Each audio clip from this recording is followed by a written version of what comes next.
And welcome to Planet B.O.B. Yes, we are back. Hi, Michelle. Hey, Denise, how you doing? Okay. Just got out of work, huh? Yeah, whatever. Yeah. So how are the shortages coming? I mean, is there still items that what I'm finding odd is butter. Butter. butter. I don't know who's baking in 90-degree weather, but good luck with that. Even if you have the air on, it gets hot. Do you think maybe because of barbecuing? No, it's been about a month and a half. There's very little selection, and I hate stick butter. Yeah, I use butter in my house, but I mean, Yeah. I don't know. I don't know. I mean, there's only very little, and it's very, very small selection. A lot of stick butter is, there's enough stick butter, but I don't like stick butter. Ugh. I just don't care for it. Oh, really? See, that's what I use is the real butter. But the tubs, like Country Crock Light, even Country Crock so, at times. The margarine is what's going missing where you're at. Yeah. And of course, that's bizarre. And I don't understand it. It's like, okay. Also, I found at our Kroger's here, like biscuits and stuff. Very little. Pillsbury. Like canned biscuits? The canned, yeah. That's really good. Yeah, isn't it? I know still in different parts of the country, different things are missing. Yeah, I don't know, you know what I mean? If it's a shipping issue. I've talked to some people in cities that are saying toilet paper is still missing.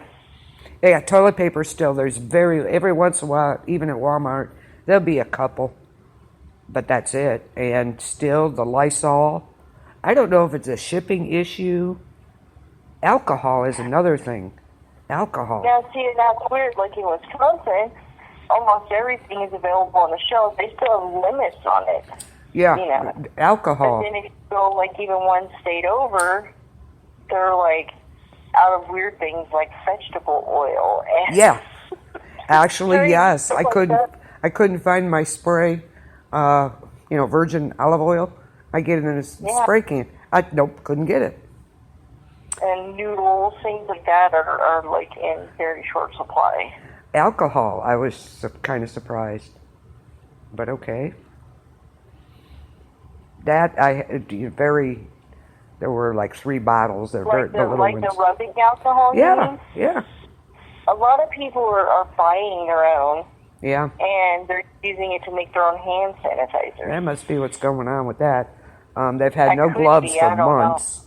No gloves for months there. I mean, the shelf has been totally empty. I don't know if it's a shipping issue that's going on or what. I don't know. I don't know either. I don't know if it's a control thing, if everything's being controlled, or if, I don't know. Yeah. I really don't know. Yeah, I don't know. Or maybe certain things were different, because they have regions, Yeah. Maybe certain things were shipped to different regions. I don't know. I don't know. That's what I'm saying. I don't understand. So, and most of them are going back to normal hours, but you're not going to have nothing, there's certain things they just, so I don't know how they're going to do that. Well, I mean, there's sites out there where you can make your own all kinds of things, Yeah. So, I mean, I guess. I think summer, too, has brought about, like, a lot of the people still, I don't know, just like, well, the opening of things, so I think more people are getting out and doing things, but I just don't understand why stuff's still in short supply. Well, I think the damn media is, pushing, they're spiking everywhere, it's going higher, here we go, second wave, and that's not true. Oh, yeah. It's not true. Yeah, but it's coming, like in fall, when the height of the flu season, they're going to start to panic all over again. I mean, I'm not saying whatever it is, it is what it is.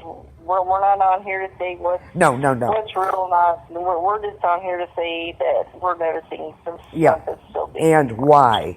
That's what they're saying. I don't know. People are acting like, there's been no COVID in some places. crazy here with the tourists. They're insane. But yeah, I don't know. You know, a lot of people are they're wearing the masks, so I have no problem with it really. I mean, big deal.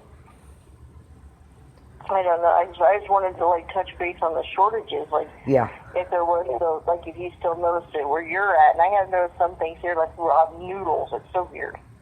Noodles, our Yeah, I told you noodles before here. Noodles. Well, the noodles weren't here at that time. We had noodles, and all of a sudden we don't have noodles. Yeah, you had noodles. I didn't have. I couldn't find a one. It was crazy. This rotation. Maybe it's all going on rotation. I don't. I have no idea what's going on with that. And I just hate to see this kind of stuff because if there's a real disaster, like a natural disaster, something like that, it's like, what are people going to do? Yeah, I know. And just a little info on the toilet paper thing. They're saying that people are buying it up because they figure the more they use, the cleaner they'll be. But they're saying, no, that is not true.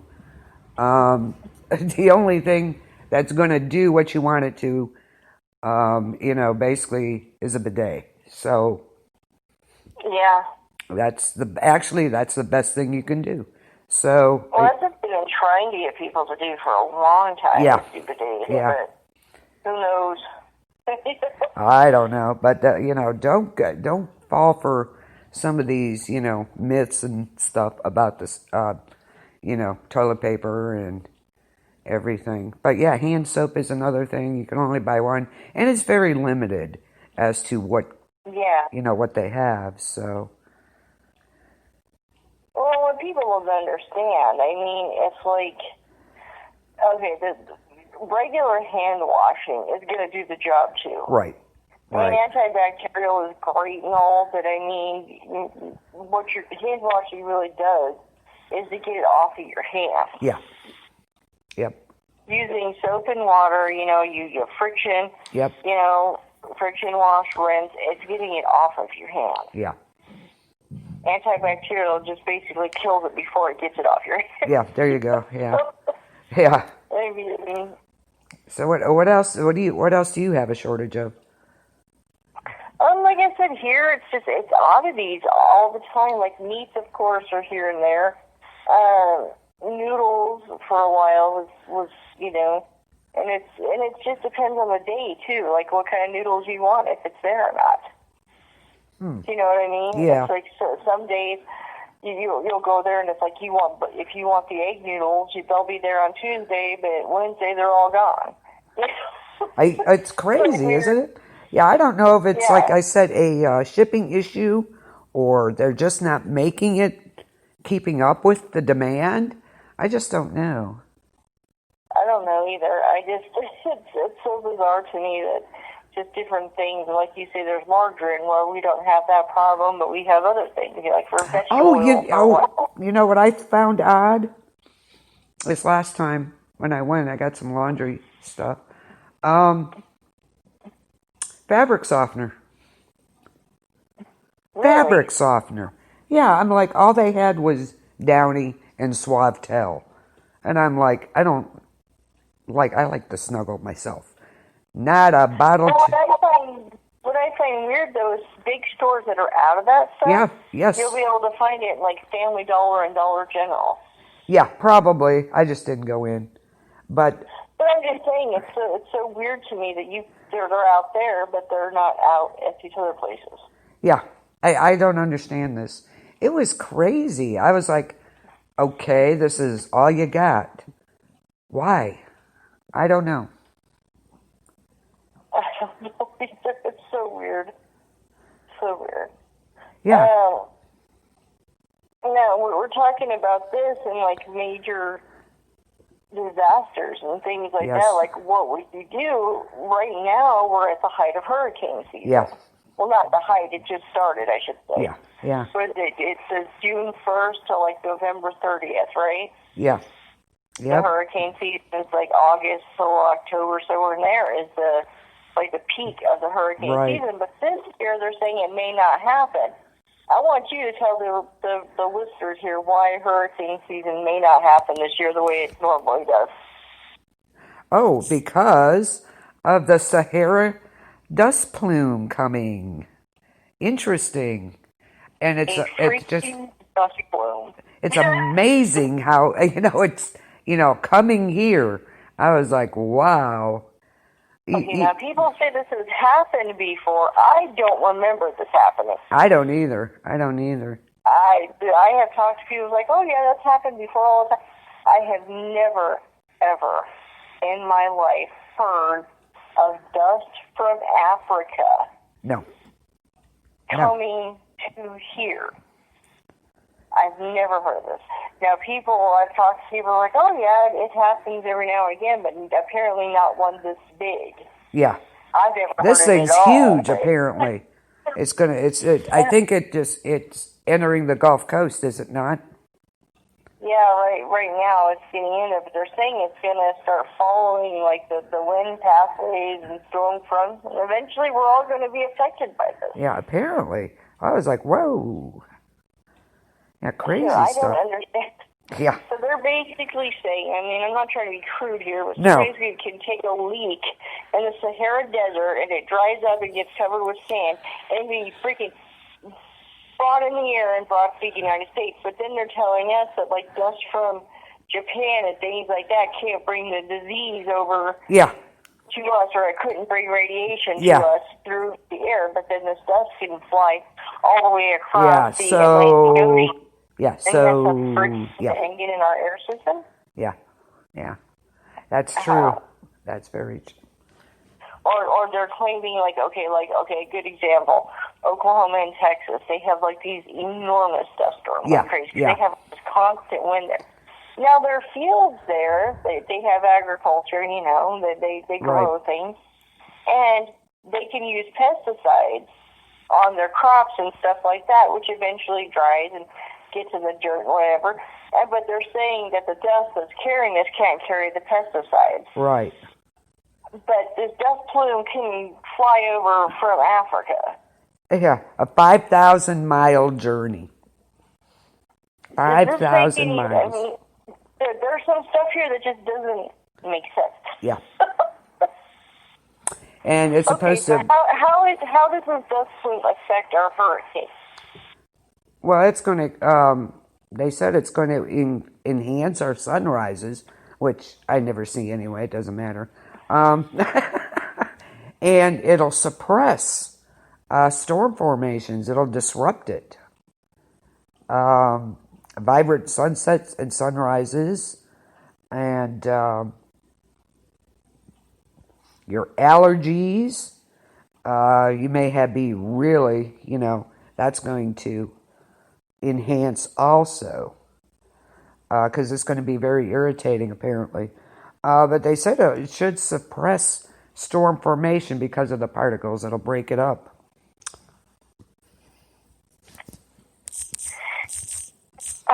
Okay, so a month ago they were talking about some asteroid or something that was flying by the United States or the Earth. Yeah. And claiming it was going to drop some kind of weird dust into the atmosphere. Oh, yeah, it was shooting it at us? Yeah. Yeah.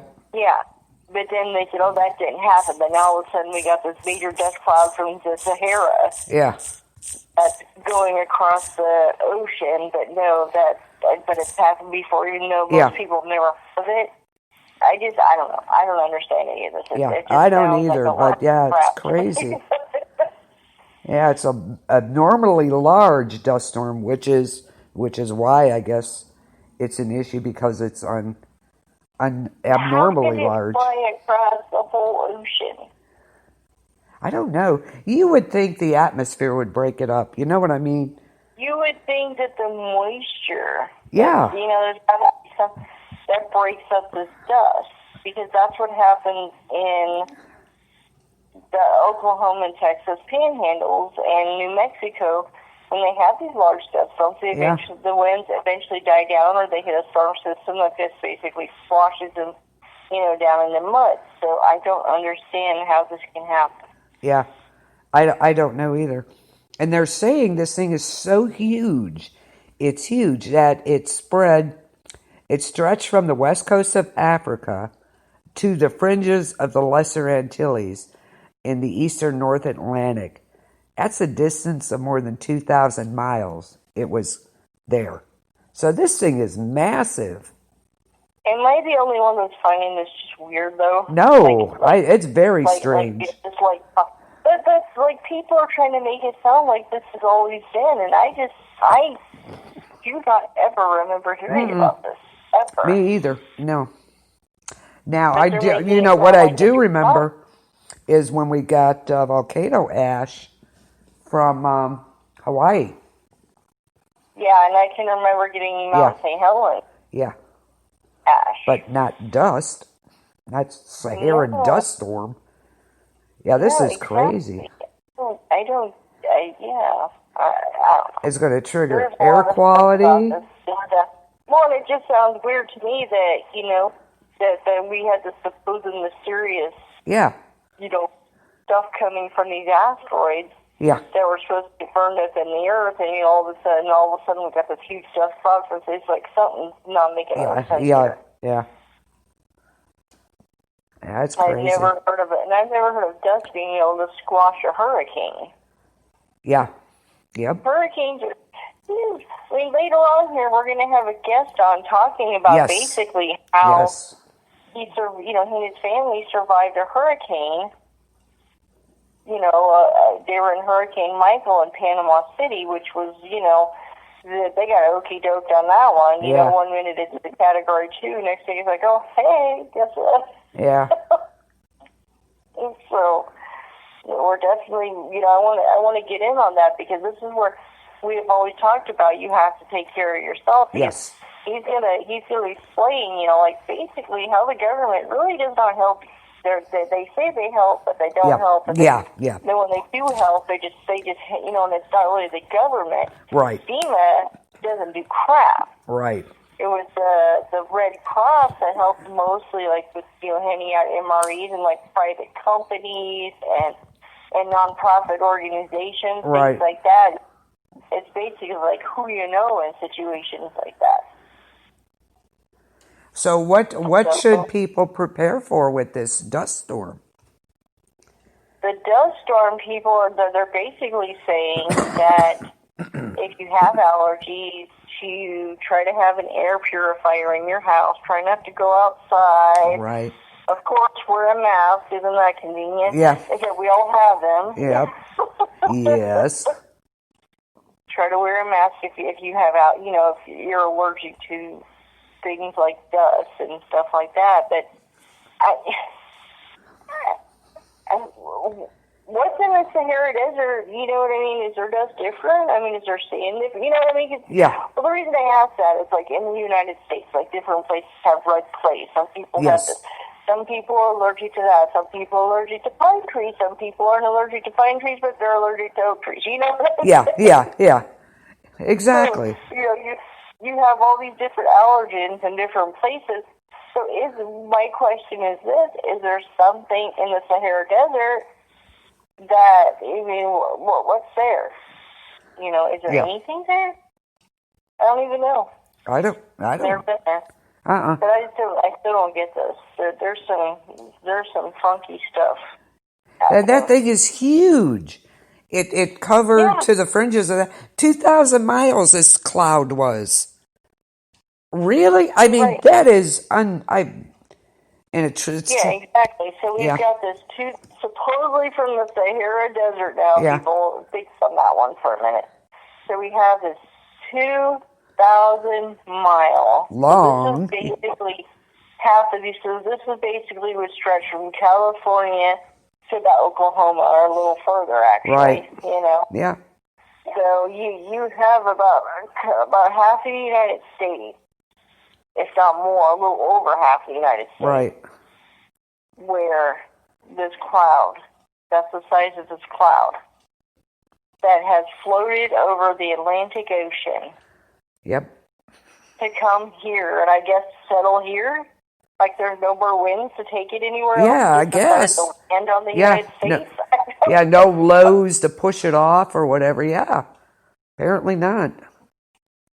I know, so I seriously need to ask people, like, if anybody's listening, it's like, has anybody heard of this before? I've talked to a few people, it's like, oh, yeah, I have never heard of this in my entire The life. only thing that I do, like I said, was when the volcano blew, and there was ash on the car. There was that was kind of crazy too. But they're saying too that there's a lot of silica in this. So if you have, again, respiratory issues, you're going to have problems. It has what? Silica. It's that real silky sand like. It's real fine. Like you get in your packages, silica. Those little packets. You talking about like the silicon dioxide? That's like a chemical. Silica sand.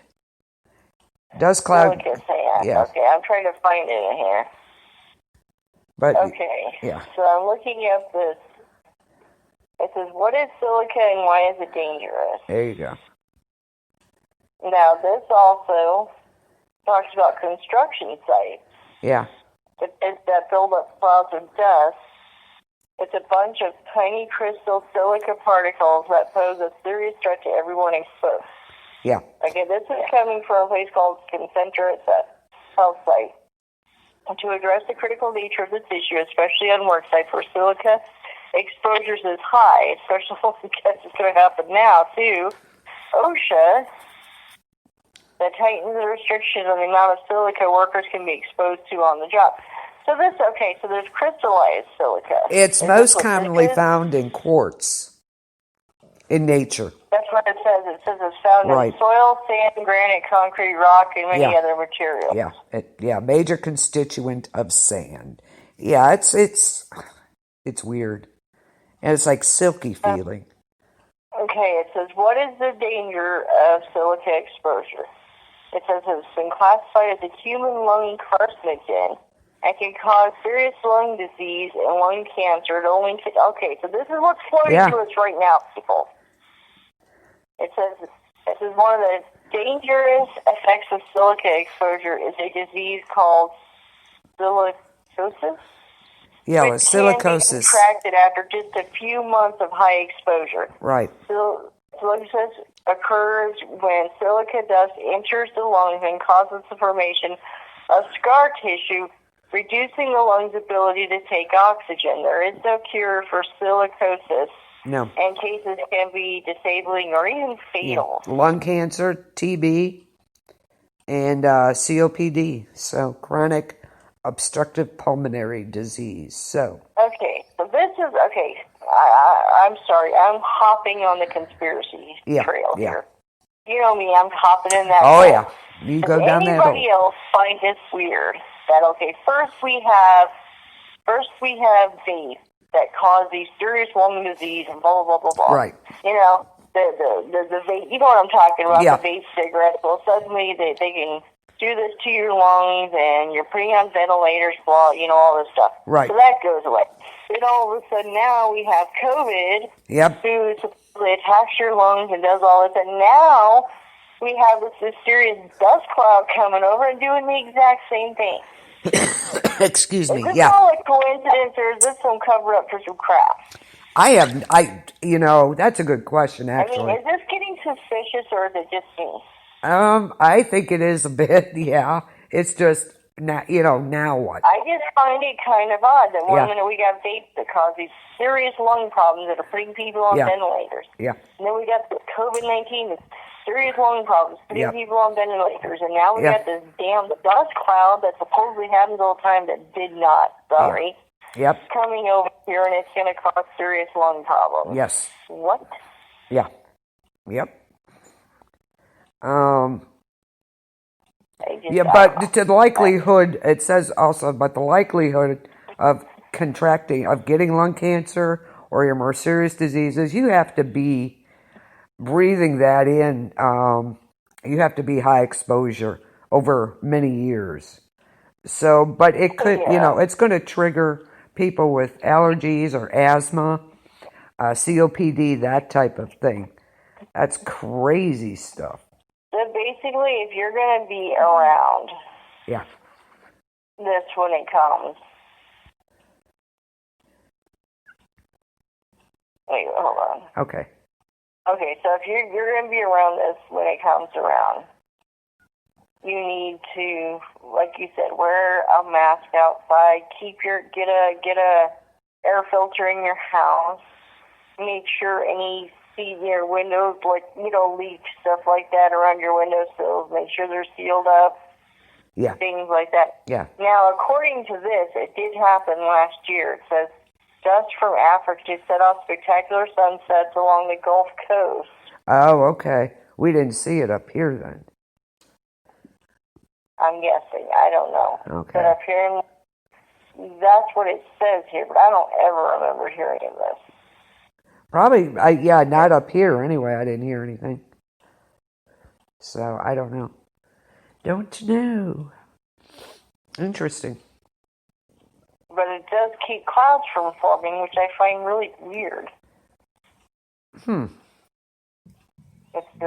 like last year, this is backdated. I'm looking here. It says Sahara dust versus Atlantic hurricane development. Uh-huh.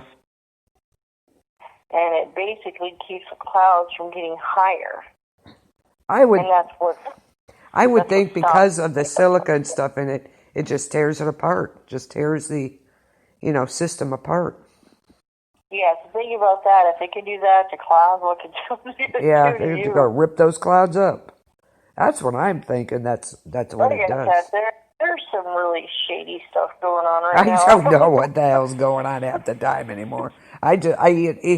It's just like, what now? Well, yeah, it's like one thing after another. First you got things, these vapes that are supposedly messing up people's lungs. You got COVID-19 that's messing up people's lungs, and now you got this stimulus that's going to mess up people's lungs. Yeah. There's some, like I said, I know I'm the one that always jumps down that rabbit hole, but there's just some shady things going on. Seems like it. Yeah, it does. Supposedly this asteroid that put this stuff down that can hurt us. Yeah, it was not too long ago. That asteroid was supposed to be shooting stuff down or something.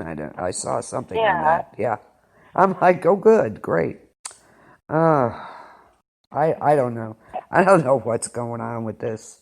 It's crazy stuff. I tend to agree with you. Yeah, I think something's going on. What, I don't know, but. Okay, so this is what it was. It was called the Killer Asteroid. Uh-huh. Supposedly, billions of years ago, an asteroid did that and slammed down, debris and whatnot. But supposedly, in April, this enormous asteroid that was supposed to leave some kind of big old dust cloud in the earth. Right. And they say that it never happened. Yep. The killer asteroid that unleashed a giant dust cloud across the globe. Well, that was billions of years ago, that one. Yeah. Yeah. But supposedly there was supposed to be a trail of dust behind this other asteroid in April that dropped down. Right. Yeah, I saw that. But then they said, we were wrong. It didn't. Well, did it do it or did it not? Yeah, I know, right? I don't know. Yeah, I don't know. I don't know. There's some strange things going on. But anyways, okay. The main reason of the show today actually was to talk about the hurricane. And we talked about the dust plume because they're saying that this is actually going to affect the hurricane season. Yeah. Somewhat, anyway. But we are still going to have hurricanes. Yes. So you guys have got to have those bags ready, especially with this going on. And COVID's still out there. Yeah, just take your precautions. But you have to have that bag ready, man. Exactly. There's like a good example in our guest site, what we're going to talk about. Hurricane Michael that hit Panama City was something, it was crazy because a lot of the times in Florida, like people in the Midwest, when tornadoes, what happens when tornadoes come in the Midwest? What do? Go outside and look. We look at them, right? Oh, yeah. Well, in places like Florida and, and along the coast and stuff like that, what they do is when they hear hurricanes coming, they don't, because there's so many watches and warnings that it never happens. Yeah. So they have hurricane parties, they don't evacuate. Oh, yeah, they're like, we'll be okay. It's never as bad as they say, Exactly. Okay. Well, what happened basically with Hurricane Michael was... Yeah, it was a Category 5. That is huge. That even just like a day before or 2 days before, they were saying, oh, it's going to hit us as a Cat 2, Cat 3, no worries. Right. Well, all of a sudden, last minute, whistle blowing, get your shit together, you got to evacuate. Yep. That's how, what? Yeah. And that's basically what they did. And the guest that we're going to have on here in just a minute, Evan O'Connell, was down there. Yeah. And they basically had to go to Alabama. Oh, my gosh. At the last minute. Wow. Like, seriously. Had to and go that to was, Alabama at the total last minute with dogs and people and things like that. And don't forget, people, this was in October. It was in October, not in the middle of summer. So. Yeah, exactly. So. Yeah. So, yeah, they literally had to evacuate, grab everything they had. They had to go to Alabama. So, like 6 adults in a hotel room. Yeah, that's crazy. Oh, my gosh. Yeah, it happens that quick. It was very slow developing, so they weren't, seemed too worried about it at the time. Then, boom, all of a sudden, man, it started picking up big time. Yeah. So, yeah, exactly. Crazy. It seems to come out of nowhere. All right. I've got Evan right here, actually. I wanted to ask you some questions. You want to say hi? Hey. Hi, Evan. How you doing? Good. You? Good. Okay. Basically, I want to ask you, how much warning did you have that Hurricane Michael was going to be a Cat 5 instead of a Cat 3? Right when we got the evacuation notice, we had 24 hours before we even knew it was a Cat 3. And in that evacuation time that we had less than 24 hours after we were already evacuated is when we found out, kind of in the middle of it all. Wow. So you only had a 24-hour warning, and that was when it was a Cat 3, and after you had left? It was right before the hurricane itself hit the Panhandle on the evac. So we had about a 24-hour notice. We only had about 12 hours to actually get out by the time traffic was able to go. And then after we had evacuated a couple hours is when it hit a Cat 3. And you evacuated to Alabama, right? From Panama City up to Dothan, Alabama, about 2 hours. And you lost power up there even, right? Yeah, it was actually hit as a Cat 3 up in Alabama while it was a Cat 5 in Panama City. Yeah, I was going to say it was a Cat 5 in Panama, yeah. Wow. So, were you ready or? Not really on the scale because we expected it to be a 3 at most when we came back. Uh-huh. So we thought maybe we were getting tropical storm type vibes up there in Dothan until the power went out and people just kind of went about it like it's a normal happening, which in that area it's not. Mm-hmm. And we, radio communications was out at Panama City, so we couldn't even listen to the radio. The Weather Channel was saying things, they were focusing on Panama City Beach, and Michael didn't even really hit Panama City Beach, about 15 miles away. Wow. That's crazy. Yeah, that is. Now, how long were you out? How long were you evacuated for? The October 18th is when it actually made landfall in Panama City, and it was um, about 7 days before we could even get back into Panama City, assuming we can get back to where our house was. We didn't have any.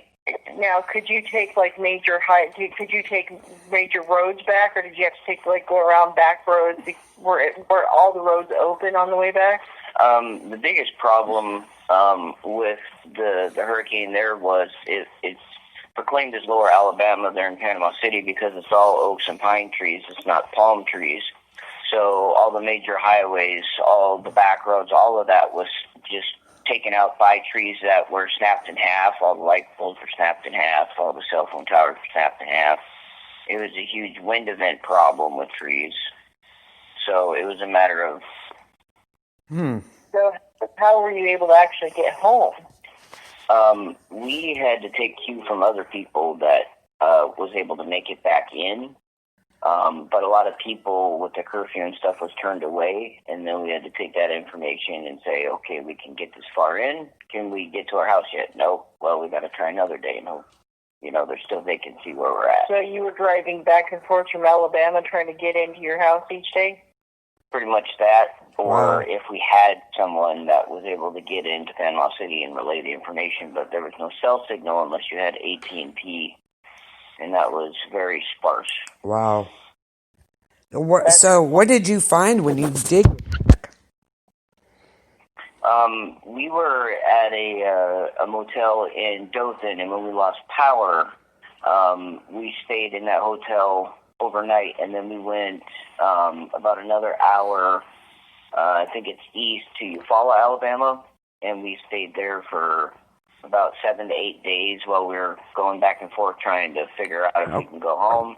Jeez.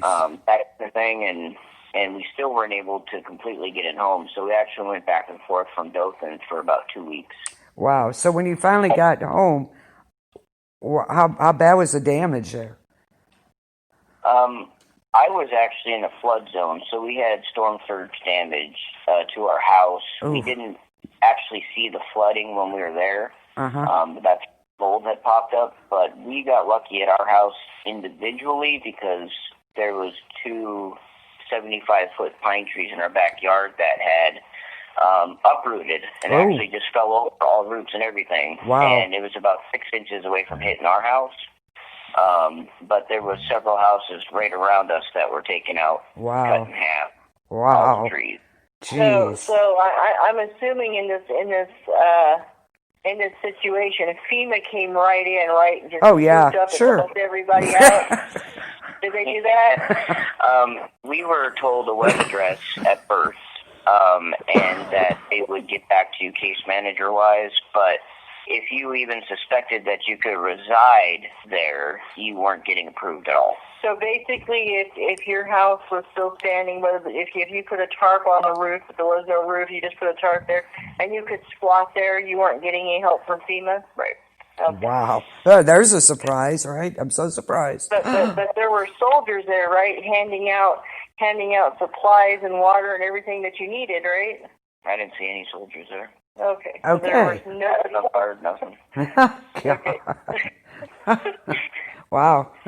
Yeah. Well, so you're surprise. telling me in a major event, and we pay for FEMA, this organization that's supposed to help everybody that's in need. Yep. Nobody was there to help you. Was the Red Cross Not there? unless you were completely wiped down to sticks, and that was assuming you could meet at your place of residence when this person could meet with you to verify your damage. So you had to be there on a pile of rubble at a certain time. Right. Wow. Well, did you see the Red Cross at all? Were there anybody there? Eventually, when the linemen were starting to come in with power, we did see a couple small, like, food truck type Red Cross things that showed up to give hot meals for maybe like 8 to 10 hours or so, but it was really people that came in from surrounding areas like churches and stuff that were bringing large, pallets of waters and stuff like that. So it was basically non-profit organizations that helped you more than the government. I know if it is. Yeah. There's a surprise. surprise. Now you said a relative was able to get you a generator. Now, how did you get gas for that generator? The person I was living with worked for a great company that actually provided their employees with, as soon as they were able to get a tanker truck into the campus of that business where she worked, they brought in a tanker and they filled each employee's gas tank once a day and up to five-gallon gas cans. Wow. Free, because there was no other gas anywhere but diesel barely in Panama City, so we got really lucky with that. Wow, yeah. And then another nonprofit organization got you guys set up in a trailer when the mold got bad in your place, right? I was able to borrow a camper from someone that I knew that got minimal damage, but we had to set up at Panama City Beach on an RV resort, and there was one spot left, and they were price gouging $450 a week. Oh my God. Ouch. And so this nonprofit organization was able to help us about 3 times until we were able to finally secure a different area for us to stay in until we could maybe find a place to live. So how bad was it? How bad was the mold? Must have been horrendous. I was kind of the canary in a coal mine because of issues. So what we did was we kind of quarantined because the mold, like the day or two after the hurricane, before anybody could really assess damage, it was 95 to 100 degrees. Oh. So the mold spread like wildfire. Oh, yeah, so by the time we got in there, we could smell it, we could see it, but there was one room unaffected, so we tried to quarantine ourselves. We had no power, so we didn't have to worry about ventilation. We got, and we quarantined ourselves in that bedroom with a window air conditioner that we had to drive hours for, same with the generator, and hoped that wouldn't happen, and I still ended up with a respiratory infection and had to my leave. God. Wow. So, like knowing what you know now, living in the, let's say like people live in the area of hurricanes, what could they possibly do to prepare for something like that? I lived there 10 years before there was any type of even tropical storm that landed in that area specifically. But, the importance of keeping the documents in devices where they can't get wet, like waterproof type things, maybe off-site somewhere to where you know that you're going to be able to get to it, not traveling with anything or having cash set aside versus credit cards. Like there was no power, could use credit cards. Right. If people plan on hunkering down with it, just making sure, you got the non-perishables and you got the water, several cases of water, because not only for drinking, but for boiling and for the plumbing that doesn't work. And just really, doing anything you can, like think post-apocalyptic. Could you survive with the supplies you have now should the apocalypse happen? Right. And that was basically like an apocalypse kind of for you guys because you were disconnected, you had nothing. Yeah. So how long did it take before you could get back to your house?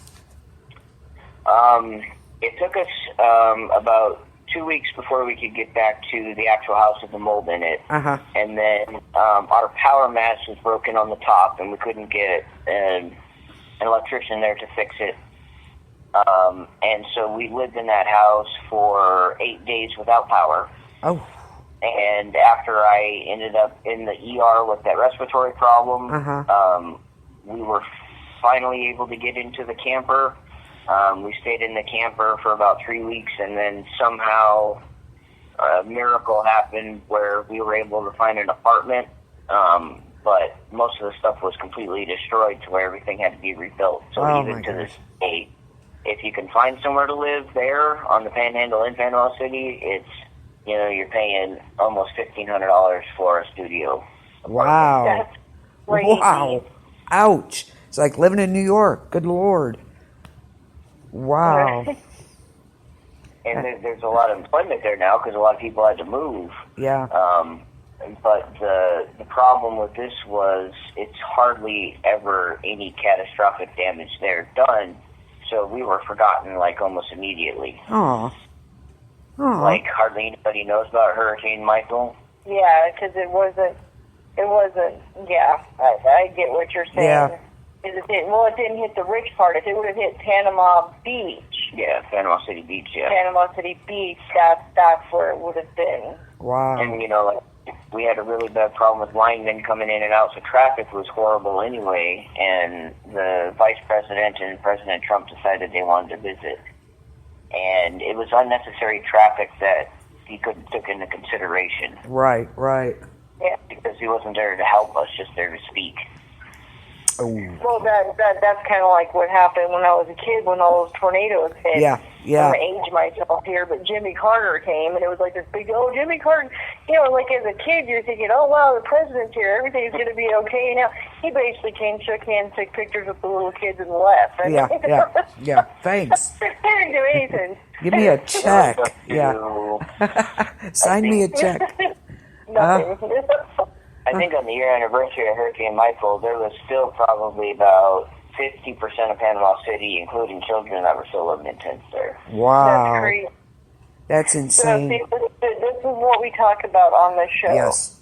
That the government is not going to help you. For these people that are delusional enough to think that the government's going to swoop in and they're going to save you, it's not going to happen. Right. You have to save yourself. Well, people do people realize that, if they wait something like that out and they end up on the roof and they rescue you, you're getting a bill for that. Yeah. Do they know this? This is not. That's true. Yeah, you're going to get a bill for that. So think about that. You not to evacuate when they tell you to evacuate. Yes. And they have to save you during this. Yes. You will get a bill for it. Oh yeah, because you're dumb enough to have to get on your roof. We thought. There was big scrutiny with Panama City about people, well, you should have evacuated. Well, you gave us less than 12 hours to evacuate. Yeah. And one thing that I learned that everybody should know is in the event of this happening and you go back to a residence where medication might be a problem, like 95% of our pharmacies were knocked out. Wow. Insurance companies and the federal government make it so that on non-controlled substances, the prescriptions are allowed to be filled like way early in case you lost them, in case you need it because you need to move, that kind of thing. If it's not controlled, the federal government legally makes it so that CVS, Walgreens has to do that, blood pressure, diabetic, anything like that. So there's always that in place, which is nice. That's good. But that's a good thing to know. Yes. Oh, yeah. And we hardly even knew. If it wasn't for the radio, we wouldn't have known. No one told us. And I think the only government thing we had was a $75 EBT card per household. Wow. Once. Wow. Well, gee, thanks, so guys. did you have no clothes with you? Anything? Or were you able to grab stuff? We took about a week's worth, just because we didn't know how it was going to turn out. Yeah. In the house itself, because the trees didn't actually fall in there. Yeah. Our clothes were pretty much okay, and my mother-in-law's clothes were not, because it was where the mold was. Oh. So, yeah, it was either wash it well or just kind of toss it, and we ended up having to buy a lot of new clothes anyway, and with the company that helped us out with the gas, they also helped us out repaying back with receipts. So if you are in a situation where you're in a hurricane event or something, keep all of your receipts just in case you can get some type of grant back or loan. Oh, that's good. That's good to know. That's good information. I didn't know that. Yeah, that's good info. Later. Gas, food, clothing, anything that would pertain to the time that this was happening, to the time that you got back. Well, that's good to know. That's good info. Definitely. Wow. Okay, so basically, the main thing you're saying is like documents, birth certificates, stuff like that. Keep in like a Ziploc baggie or a waterproof container, and also like I've always told people, make copies. Put them on removable disc, something, anything, or put them on put them in your email somewhere, hidden away, so that way you have copies of it, on the net, which some people aren't comfortable with that, but there's ways of locking it. Oh, yeah. And like you said, just make sure you have money, cash on hand. Yes, we've always said that. Money. Credit cards do not work. Yeah. I would also suggest maybe if you have a way to keep track of phone numbers on a paper copy, whether it's your cell phone makes it or not, like with Panama City, because of all the trees, all of the cell phone towers were completely down until AT&T swooped in and saved the day, and like 10 days after the hurricane was over, Consumer Cellular was able to perk up a little bit, but so much traffic going in and out, any type of plan that you can say, okay, I live down here, if there's a hurricane, you don't hear from me, you'll find out via this other way, that I'm okay, or, backup plan like that. Now, you said AT&T saved the day. What do you mean by that? They came in with satellite trucks for the first responders and the 911 system and stuff like that. They had technicians out immediately, almost coming up behind the linemen that were replacing the light poles and stuff and getting us tower stuff, temporary towers, whereas Verizon was like, I don't know, I guess we'll wait. And everybody thanked on Verizon, coming through, and even after they didn't have cell phone service for even 2 months after, they weren't giving credit on bills for time they couldn't use. So they were charging people even though they weren't providing the service? Right. Oh, geez. Oh, I think God. T-Mobile and AT&T were crediting, and then the people that absolutely didn't have service, T-Mobile, for one, weren't charging anybody, if they can prove they lived in that area at that time. Excellent. Excellent. Verizon up there with your government of people you can't count on. So. Yeah. Add them to the list. Yeah. Well, good for AT&T. In that situation anyways. Yeah. Wow. That is just insane. I don't know. I'd have probably lost my mind by then. I've been through a lot of weather events, being from up north, blizzards, and I've been through a lot in general in my life, and this was just one thing that is completely, it was like one day to the next. You could be the biggest survivor on the planet, but you weren't really sure how you're going to survive that day. Right.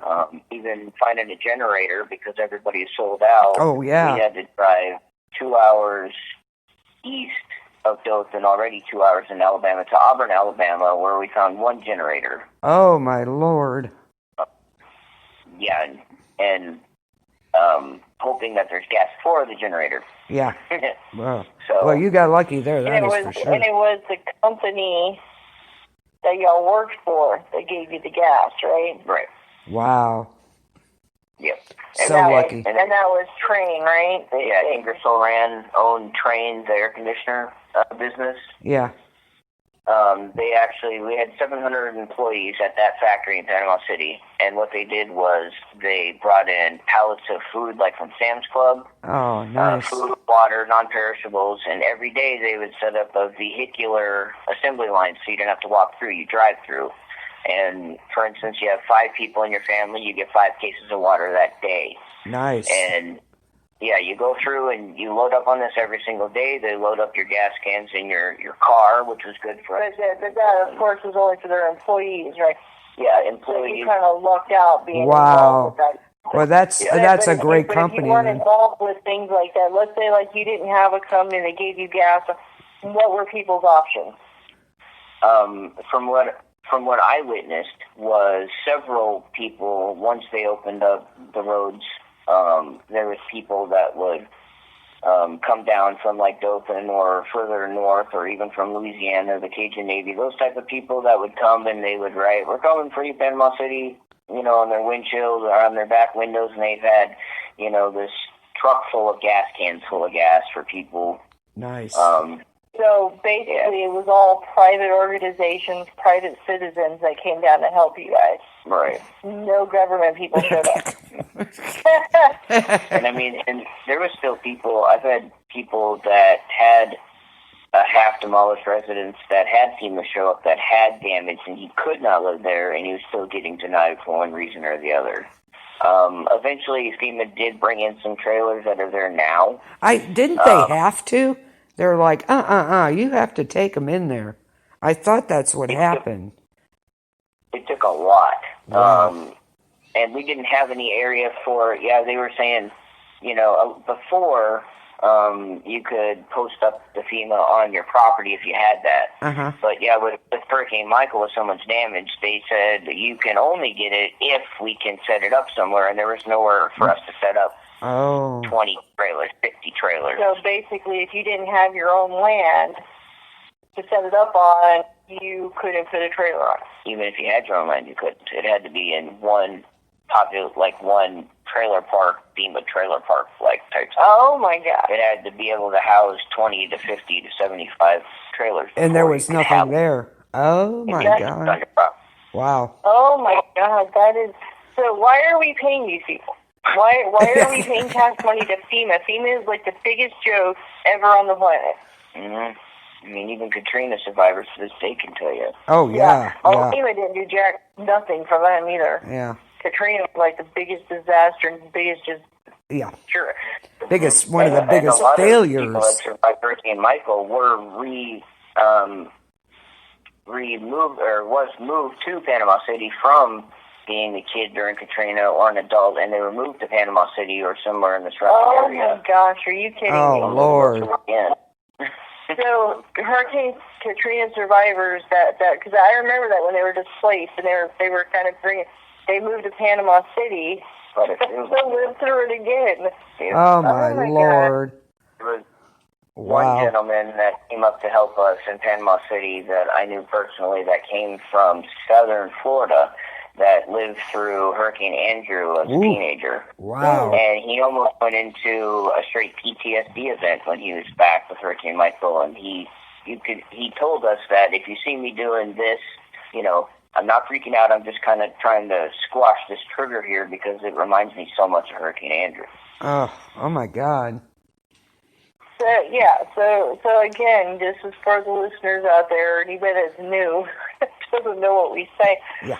You have to insist upon yourself. You have got to make sure you are covered. Your government is not going to help you. The tax money you give to the government for FEMA and all these little things and all these little donations you give here, there, and everywhere, they're not going to do crap for you. You have to help yourself. Oh, absolutely. If people want to help to donate, look online to places where it can verify this is going to specifically to a mission in Panama City or in Panama City, not to FEMA or to United Way or right. Unless someone can verify, the United Way did all this. There was one other thing I was going to bring up. When we had moved into the house, we had heard some people driving around in the back of a truck yelling at people in their driveways. Nothing bad. But they came across to us, and they had asked us if we wanted a cooler full of ice with beer and soda and juice for anybody in the household, because most of us didn't have power. And we were all like, yeah, sure, because we had no ice. So they would give it to us, and they came all the way from, I want to say, Louisiana, and they had a bunch of, school age kids that would, draw stuff on the top of the cooler lids to kind of lift spirits. Oh, that's cool. That's they nice. would fill these coolers up and give you these coolers in case you didn't have one, plus, these extra drinks or whatever you could share with people or eat them yourself. Well, Louisiana got hit, again, was 2 years ago again, so. Yeah. Wow. Well, that's a cool idea. So so just individuals were coming there to help. Mm-hmm. Now, if I remember right, there were people that were arrested during Hurricane Michael for bringing food. I remember a story like that, where they were coming in, they were cooking food for people, they were being arrested for giving out food. I don't recall hearing much on that just because there was so much going around. Yeah. As far as rumor this and that and curfew and everything. The only thing that I've heard even most recently that had to do with any of it was there was a contractor recently that got convicted of a felony of taking local government money from Lynn Haven that they spent to build up, government buildings back and residences. And they actually got convicted with $5 million is what they claim they did for the city of Lynn Haven, and they didn't do any of it. Oh. Just, fat cats in the town that were... Yeah. When you say curfew, what was your curfew? At first it was by dark, and then it started being around 6 because there was some looting going on, light looting, nothing huge, like Dollar Generals and stuff out in rural kind of unrichie areas. But most of the places, because it's the South, most everybody's house had a spray painted piece of wood that says "You loot, you shoot." Yeah. Yeah. So yeah. and it's standard. Now, when they did this curfew, like who enforced it? From what I had understood, on the main roads that were primarily the only ones open, it was cops were kind of checkpointing to an extent. If you could say, I'm going from this place to this place, or I'm going from work here, but that's what they started closing businesses, Walmart and stuff. After it could finally reopen, they had to close before curfew, so they had time to get home, so they wouldn't get arrested. Okay, that's different. Yeah. Yeah.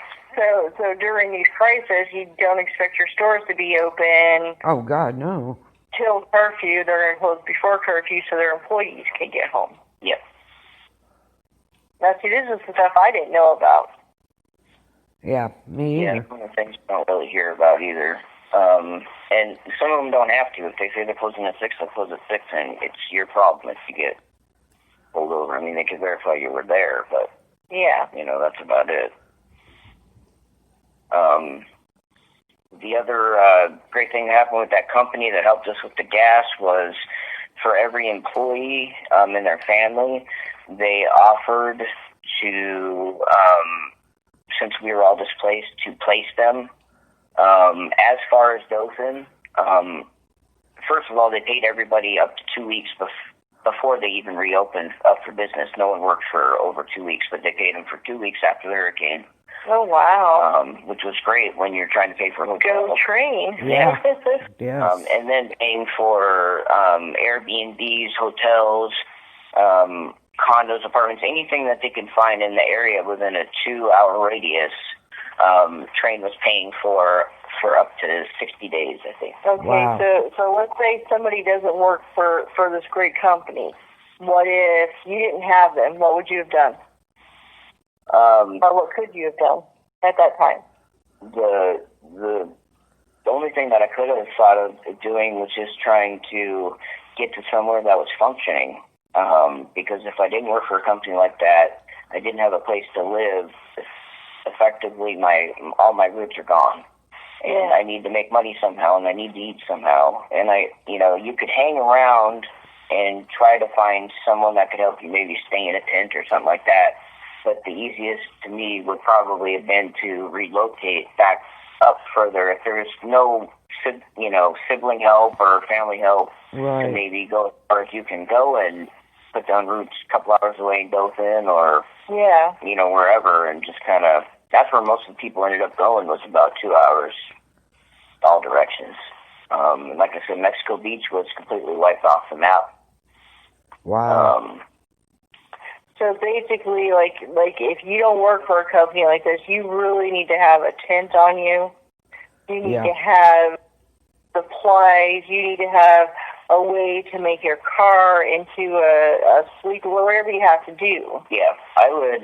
That would probably be a part of the other plan, long-range plan, is come up with a plan with you, if you're solo, or with you and a partner or whoever, to say, okay, what if we can't get this far because we run out of gas? How far can I make it on a full tank to where I can try to make money or get help with gas? Try to make a plan. Yeah. Or that's another thing with having, saving money, actual money to put away so that you have that if you need to pay for it on the way out of town for whatever reason. But long-range plan of what you're going to do if your house is wiped away and you have nowhere to go, and so I would, at the least, I would definitely have a tent on. Yeah. In the least. Yeah. And hope you have it. A lot of people couldn't evacuate because they didn't have you. That's true. Yeah. That's another thing people have to realize. It's like, all these not going to leave my footprint people, so I'm going to take public transportation. If you got to evacuate, how are you going to go? I've never seen the whole evacuation frenzy before. even when we were threatened to have like a tropical storm come through, until, you know, it was that 24-hour mark. It says if you live out this far, which wasn't quite us, you don't have to leave unless you want to. And then it got to where we only had 12 hours, and, you know, Sam's Club was loaded down with lines and lines of people. And yeah. Oh, yeah. every gas station's out of gas. And so, yeah, you got to account for that, too. I would just assume that it's going to hit. Worst case scenario, it doesn't. So definitely in your bug out bag, have a tent, have some cash, if possible. Yeah. Have a way to survive, have some water, some food. Yeah, MREs if they have to be. So for people who haven't gotten one yet, that say, oh yeah, I need to do that, get it. Yeah. Because a disaster can happen where you live very easily. Oh, yeah. We had, about a week ago, we had a storm come through. It was straight line winds, but it could have developed into a tornado. They were, you know, over 65 mile per hour winds. It was insane. Yeah. So I can't even imagine going through something like that. Right, where your whole house got flooded. That's insane. Yeah. But, well, thank you for coming on. I appreciate it. Yes, thank you so much. Yeah, not a problem. Good info, good info. Years after that, the more the experience, I'll consider to pay it forward. Yeah, there you go. There you go. Well, that was very informative, to say the least. All right, because there's a lot of stuff that I would have never even thought of, you know? Yeah. Wow. Yeah, stuff I would have never even thought that, you know, that would have happened. That's crazy. Oh, my gosh. So there you go, people. Like we've always said here. Season is here. You heard what can happen, so don't screw around. Oh, my gosh. Yeah, I mean, I knew FEMA wouldn't show up. I knew, like, no government would actually be there to help. But... Yeah. Well, I find it in any disaster, that's what happens. Like you said, you know, Trump and them showed up, you know, for their bandwagon. Oh, this is terrible. This is awful. Oh, God. And they just leave. I mean, and that's what happened in that town I lived in. The president came and took pictures and left. Yeah. Crazy. I mean, that was it. So. Yeah. So, as we've always said, depend on yourself. Yeah, you have to.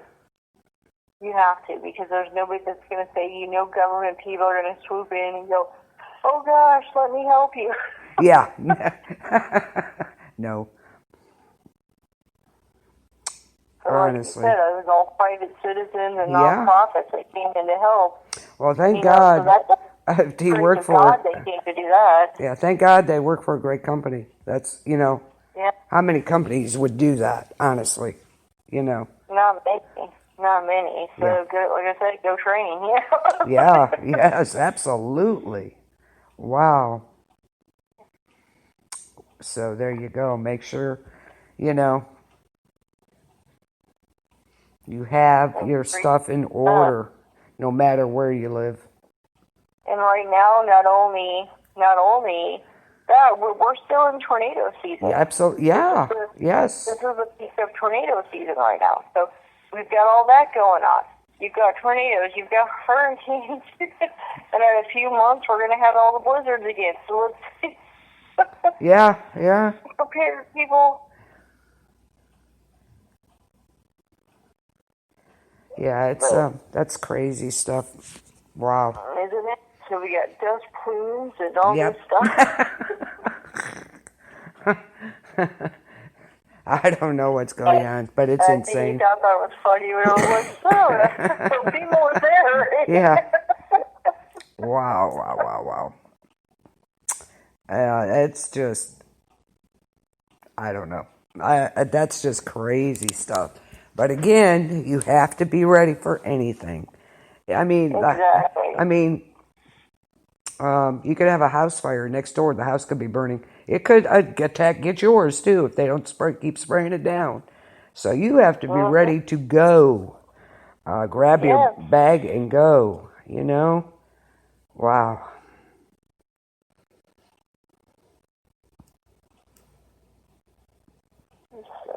there it is. So now you guys see the severity of things that, you Yes. know. Wow. So it kind of blew me away, too. I was like, Yeah. geez, Louise. Yeah. You know it's terrible, but you don't think about all the little things. Can you imagine, Trees you in know? the road. You know, Nope. I'm sitting there picturing all these trees just laying down. Like you think Panama City, you're thinking, oh, well, there's palm trees by the beach, but you don't think it's so close to, like, that region that there's other trees. Yeah. And they're all laying in the road, you know? Yeah. Absolutely. And having to drive 2 hours to get a generator. So, yeah, if you don't have one, get one now. Yeah, but then again, if they would have had one on hand, it probably would have, you know, been useless because it would have been flooded. Yeah. Wow. So who knows? Yeah, can you imagine, though? I mean, seriously, it's, 95, 100 degrees. You have no power, no water, to even take a shower. You just wipe off, basically. Oh, my God, that's just... Right? Yeah. Crazy. Yeah. So there you go.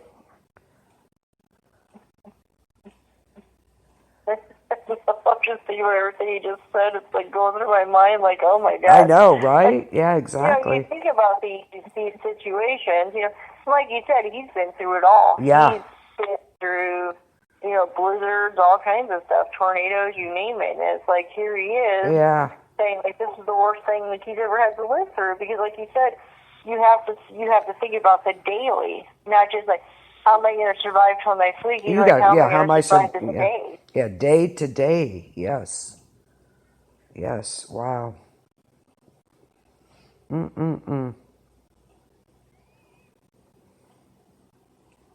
Crazy stuff.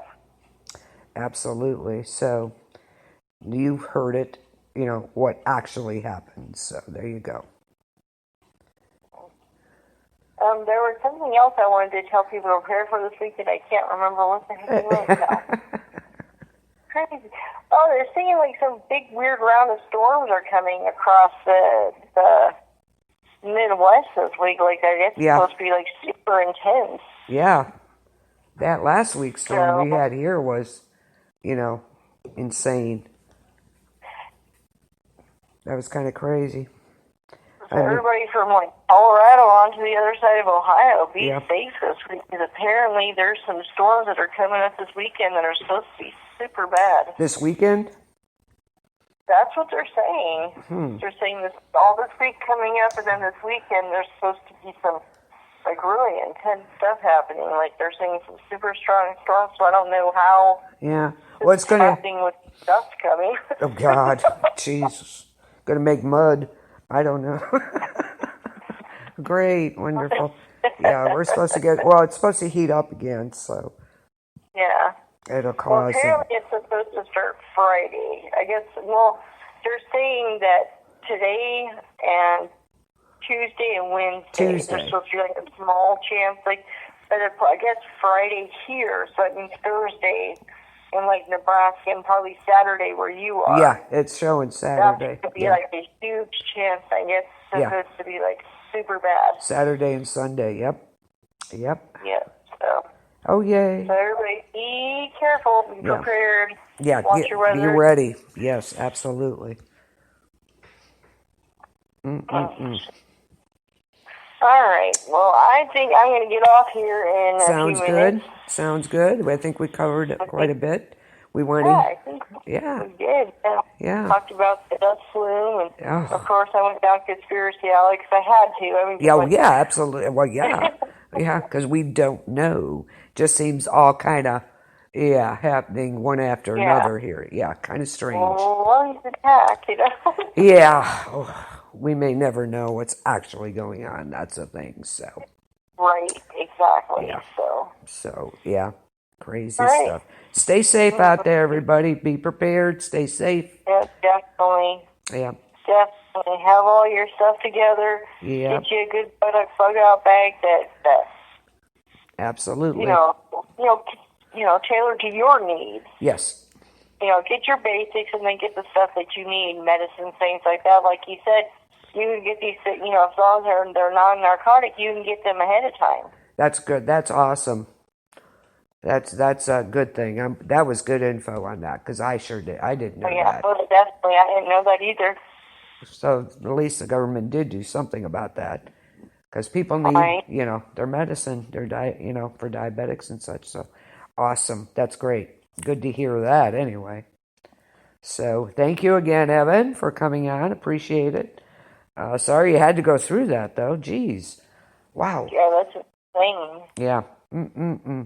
That's traumatic, actually, I would think. So, well, good show tonight. Thank you for having him on.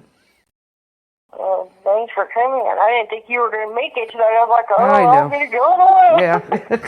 It was ringing while I was driving. I'm like, yeah, it's going to have to wait till I get home. So I messaged you as soon as I got in. So all good. All right. Okay. So I will see you in 2 weeks again for Planet D period O period B period. Yep. Very good. Have a good one, guys.